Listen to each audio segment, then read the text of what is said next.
वो कहते हैं कि परकटी महिलाएं आ जाएंगी। क्या महिलाओं के लिए इस तरह की बातें होनी चाहिए? आप समझ नहीं सकते कितनी वो पिछड़ेपन से गुजर रही हैं। जैसे निशिकांत दुबे जी ने कहा था, वो महिलाओं का दर्द समझते हैं, तो उनको पिछड़ी महिलाओं का भी दर्द समझना होगा।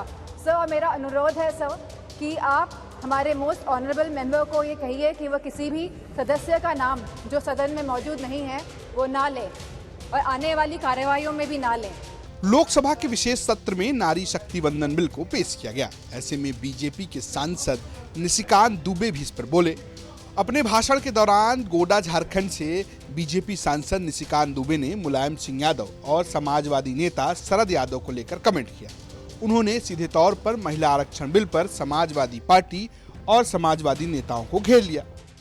जो 26 पार्टियों का इंडी गठबंधन बना है, इसमें आप समझिए इनकी भावना कैसे है, महिलाओं के बारे में ये कैसा सोचते हैं। ये सोचते हैं, अब नहीं रहे, इसी सदन के सदस्य थे, राज्यसभा के भी सदस्य थे, इनके पार्टी के बड़े नेता थे अपोजिशन के। वो कहते हैं कि परकटी महिलाएं आ जाएंगी। क्या महिलाओं के लिए इस तरह की बातें होनी चाहिए? दूसरी बात जो है, ये दूसरे नेता जो है 2011 में मैं अध्यक्ष जी आपको दो कहानी बताना चाहता हूं, और ये वर्षों से मेरे मन में था। इस पार्लियामेंट में 2 बार संजोग से मैं 2009 में सांसद बनकर आया। अनुराग ठाकुर जी से लेकर राजनाथ जी सबों के साथ काम करने का मौका मिला सर।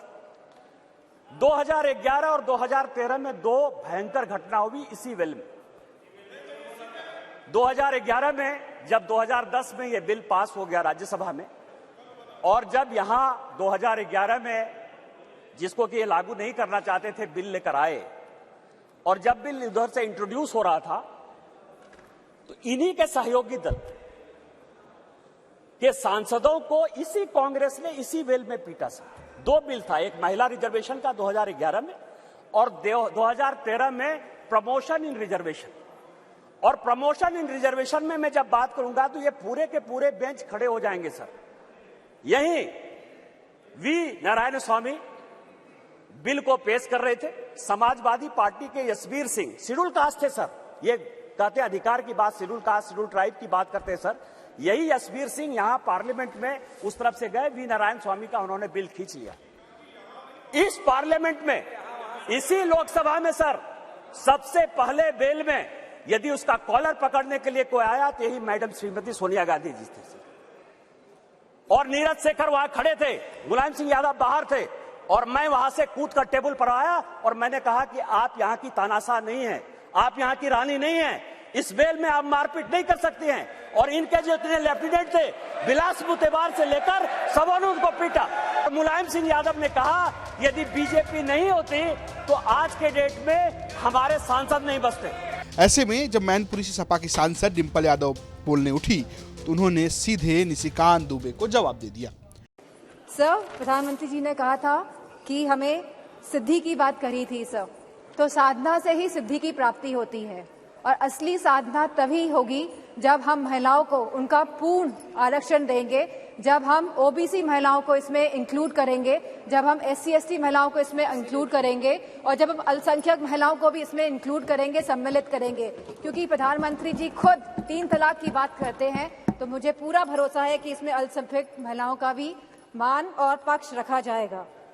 सर, जहां हम बात कर रहे हैं आज महिला विधेयक बिल की, तो without revolution, evolution is not possible. And for evolution to take place in our country, it is very important that the OBC women get their reservation, that the SC/ST women get their reservation, and that the minorities women also get these reservations, sir.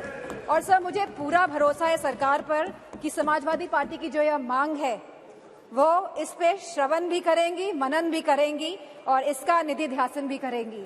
Sir, मुझे पूरी उम्मीद है कि हमारी पिछड़ा वर्ग महिलाओं जो बहुत पिछड़ी हैं, जिनकी आप समझ नहीं सकते कितनी वो पिछड़ेपन से गुजर रही हैं। जैसे निशिकांत दुबे जी ने कहा था, वो महिलाओं का दर्द समझते हैं, तो उनको पिछड़ी महिलाओं का भी दर्द समझना होगा।